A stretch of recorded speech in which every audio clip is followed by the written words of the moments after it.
Russia has confirmed the death of its first soldier in Syria. The soldier died on October 24th, but his death was only confirmed 3 days later. The official version is that he committed suicide, but friends and family accused the Russian authorities of a cover-up, saying the official reason the authorities gave that he committed suicide over a girl does not stand up to scrutiny. And with me right now here to help investigate and navigate and understand the story, I'm joined now by Anna Auerheim, I-24 News journalist, who has written extensively about this. So let's try to why the cover-up?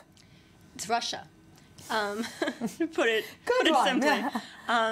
But in May of this year, Russia actually passed a law banning any publication about the deaths of any of their soldiers, specifically aiming towards what's happening in the Ukraine. But with Putin's new adventure in Syria, it's going to be the same thing. It's going to be covering up the deaths in Ukraine, at the same time covering up the deaths in Syria. But I'm trying to understand, how did he die if he didn't commit suicide? What is the possible reason of his death? He was on the ground, he fell as a captive. What is the assumption? Well, there are two different possibilities. Russia is known to be very, let's say, brutal with their soldiers, their training, and also when they're not training, when they're actually on the ground. People have had stories of, just awful, almost torture on the hands of their superiors. Another option is that a few days earlier, there were reports of a shell hitting a base in Latakia, the same base where he was stationed.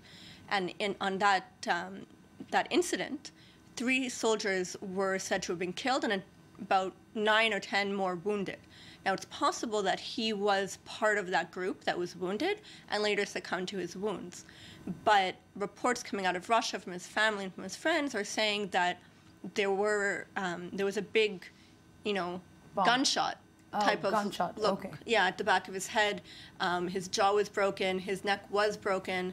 And that doesn't really go with what you would see from commit suicide. Not only that, but if a rocket hits you, or if you're in the vicinity of a shell hitting your position, you would have more damage, not only to his head. I'm trying to understand what is the motive, not to say that one of your soldiers was killed in a battle in Syria in which the country, is trying to, save. Why to?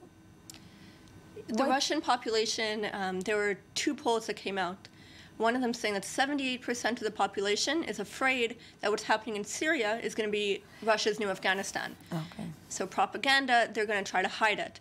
There were, reports of weather ladies saying, the weather in Syria is great today for more Russian airstrikes. So that propaganda is going to hide the real, what's going really on the ground. So with just the soldiers.